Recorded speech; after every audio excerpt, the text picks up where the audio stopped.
Hey guys, in this video I'd like to talk about how to use different types of contrast to create successful focal points for your images. So when we talk about contrast, the first thing that tends to come into our minds is value contrast, or the difference between the dark and light values in a particular area. And while this is very effective and high value contrast does draw a lot of focus, there are also many other types of contrast to consider and be able to use in creating your focal points. Some of the main types of contrast that I want to look at are these. We have value, we have shape contrast, edge contrasts, hue and temperature contrast, saturation contrast, scale, and what I like to call wildcard contrast, which I'll get to later. So let's have a look at some of these examples, but before we do, I'd like to mention that what I'm about to do is actually a very useful exercise that you can and should try yourselves. By using careful analysis of paintings or images that you admire, you can improve your own understanding and work without even painting a single brushstroke. Now, it's not a replacement for doing your own work, but it is definitely a great exercise to do. So let's start with the first example, and with value contrast. Alright, here's an image by Eytan Zana. We can see that he has a very strong focal point in this castle tower area here, and there's also a couple of other secondary and tertiary focal points. This is the second one over here, and there's one over here. So he's created a nice triangular series of focal points. And he does this mostly by value. So if we look at value contrast, let's have a look at this area. And I want you to notice, as I'm color picking in the areas, the value figures over here. So let's go to the shadow side. And we have a value of 27, 33. It's quite low, relatively low in value. In this area here, it's 30s. Again, relatively low in value. And in the high areas, we have 86, or around 80, 90. So the difference in values between 30 and 90 is around 60, which is quite a high value contrast. And if we look at the secondary focal point, he's going from 60s around to, again, the 30s, 20s.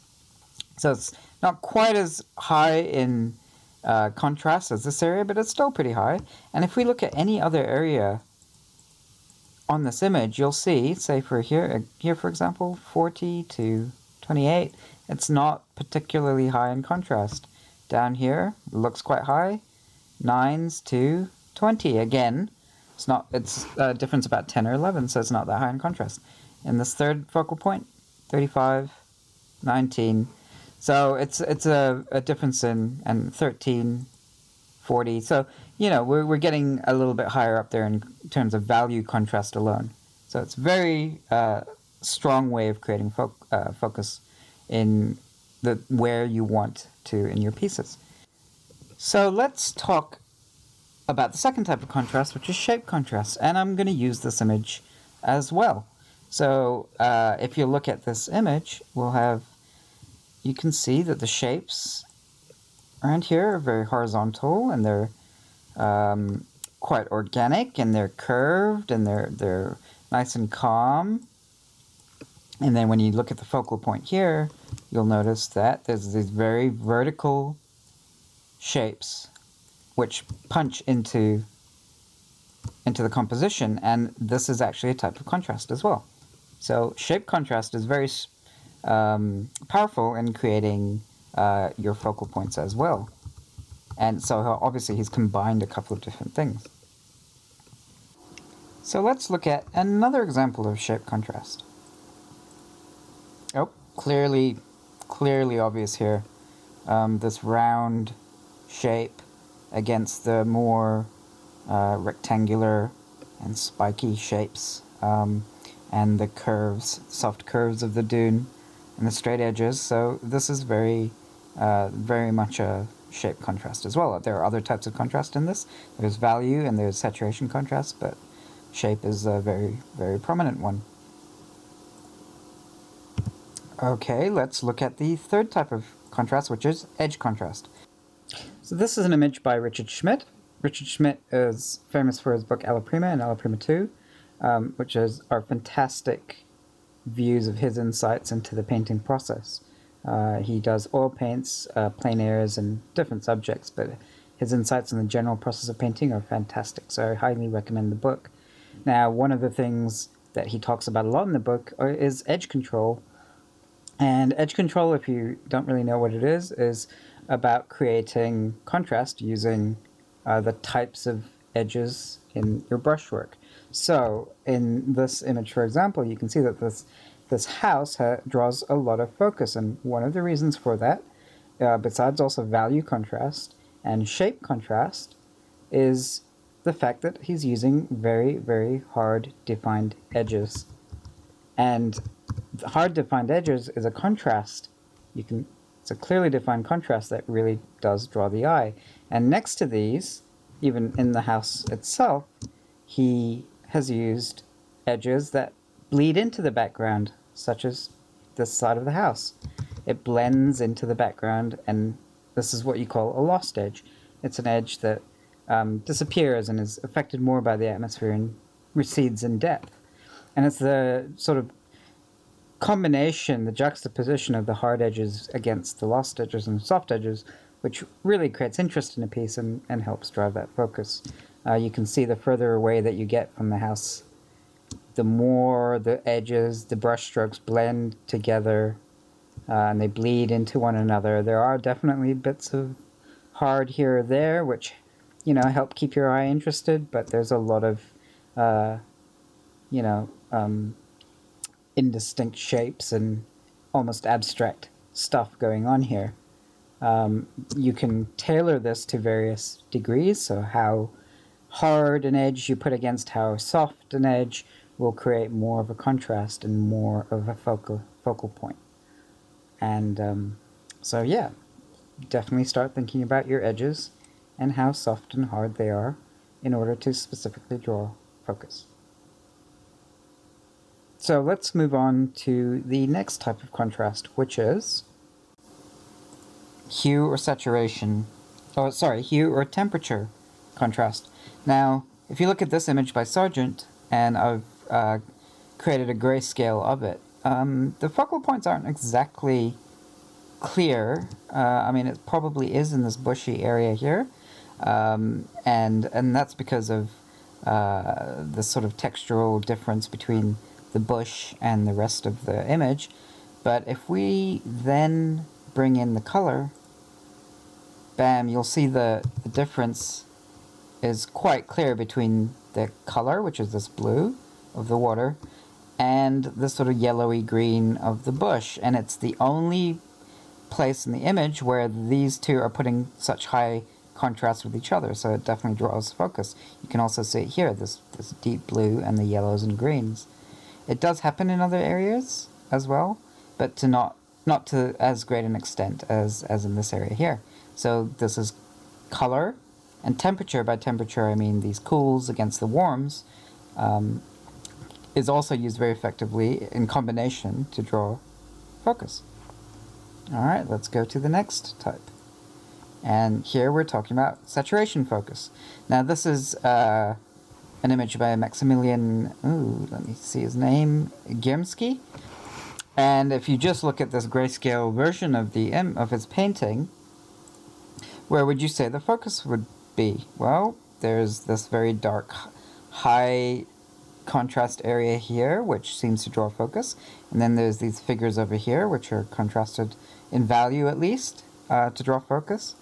But that's about it. So let's have a look at the color. Boom, look at this. The farmhouse is now clearly the focal point. And that is purely down to saturation and also temperature contrast. So saturation, let's have a look. It's alright. Go to the image over here, look at the saturation slider. The saturation is in the 60s, 70s, on this farmhouse. And if you go anywhere else, it drops down to 5, you know, 10s, teens, 20 maybe if you're lucky. And okay, so there's some areas where it starts to get higher around the horse, but it's all around this focal point. So he uses saturation to great effect. And of course, temperature difference. So around here, everything is in the sort of blues and greens. Tends to very much stay in this area of the color wheel. You'll see, but the closer that we get to focal point, it starts to go into the yellows and oranges. And this is the main area where this happens. Okay, it does happen in the figures, but it's less in saturation and value. So he's definitely used these things to drive the focus in this image, and you can see how effective it is. Alright, on to the next type of focus. And in this one, we are talking about contrast and scale. So this is a painting by Edgar Payne, who is an American, or was an American landscape painter. He's a fantastic painter. He also wrote a book called Composition of Outdoor Paintings, which is one of the Bibles for environment or landscape painters out there, and I recommend it as a read. Now, when we're talking about scale used in contrast, first let's think about the scale of the brushwork used, so the actual shapes and the brushes used. And when we're looking around the image, we can see that there are larger shapes, there are larger actual visible brush strokes that you can see. If we go zoom in a bit, you can actually see the brush strokes that is used and generally how large the size of them are, and they tend to be, the marks that he makes tends to be of a certain size around the image. But then when you get closer down to the focal point, well, the brushstrokes actually start to disappear because they're getting so small, and the marks that he's making, the shapes he's creating are getting so small in comparison that they tend to almost disappear. The shapes he makes are a lot more defined, they're a lot more detailed, and they're smaller than the rest of the image, and that actually drives quite a lot of focus, because detail in images made up of smaller brushstrokes, smaller shapes, tends to draw the eye's focus. When you get bigger shapes, bigger images, the eye tends to run over them a lot easier. And you can see in a sort of secondary focal point that exists around here, the shapes actually, and the brush strokes that he uses, tend to get a little bit smaller. He's also using different types of contrast, of hue and value within this, but you can see the shapes are a bit smaller here than they might be in the clouds in the sky and the rock down here. So these are all done very specifically with intent. You can be sure of that. The other thing to notice about this focal point is the use of people. Now, people love looking at other people, and people will always draw focus in our pieces. So this is important to realize, especially when designing environments, is that you want to be careful on how you use people, because they can inadvertently become focal points that you don't want them to. A lot of the time, people make very great assets to add believability and scale and life to a piece, but you don't necessarily want them to be the focal point. So that's something to also think about. So let's go to the next type of contrast. So let's now talk about the last type of contrast, which is what I like to call a wildcard contrast. Why wildcard? Well, because you can think about contrast and apply it as a general principle to almost any factor in your painting. So if you take any single factor of an image, like texture or shape or hue or saturation, and you single it out in a way that is different to how it is handled in the rest of the image, then you have a wildcard contrast. So you can use this for any of the previous types that I've mentioned before, but let's take a more nuanced look at an example of how to use this. So here is an image by Sargent. Again, it's a beautiful, beautiful image, beautifully composed, and with a very clear focal point. And the focal point is right there, her face. And again, we're drawn to faces, and people's faces, so that also draws focus. There's a high level of contrast. If we look at the value of the dark water is in the low teens. The value in her face is in the high 80s, 90s. And there are a few places maybe where this happens, but generally speaking, the majority of that value contrast is focused on here. There's also a hue contrast, so color contrast. There's a relatively bluish or very blue water, and then there's the very red face. So all of these things, as well as the compositional elements, are drawing focus to her face. But let's look at something else. Now, I'd like you to just have a look at this little divider over, or color marker over here, as I color pick from around the image. Now, if you'll watch it jump around, you can see that as I move around the image, you can see how much it's jumping around, even within small areas. It may stay in the yellows and greens, but it jumps around quite a bit. So there's quite a lot of variation there, and you can see it down here, it jumps around. See it over here, jumps around. See it over here, jumps around. Even on the dress, jumps around. But then the closer and closer we get to her face, watch what happens. It's barely moving at all. So what he's actually done is he's used the variation in his color range to also draw focus. So the colors vary a lot more all over the image, but then the closer you get, he also does this in the blue over here. The closer you get, the less the hue actually changes. And this was an aha moment for me, because I realized then that it's not just, different colors or different temperatures or different particular things, but if you change the way you handle any element within your image, that can be used to accentuate and draw focus. So he's done it in a very clever way by reducing the amount of color range or number of colors that he uses to paint the face and figure here compared to the rest of the image. You can also apply this to the content or the context of your image. So, for example, if you have an image that has lots of men in it, and you have only one woman, that woman will actually draw focus because it's an element of contrast. So that's what I call a wildcard, is anytime you can draw distinction in your focal point from other stuff in your picture, it's going to be very good at drawing focus.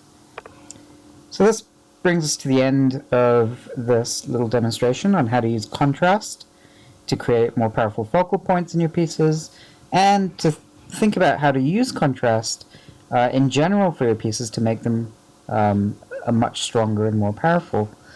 Contrast is one of those fundamental design principles that we talked about, and I think it's one of the more important ones and more powerful ones that you can use if you're applying it with sort of conscious effort and thought, rather than just trying to intuitively figure it out.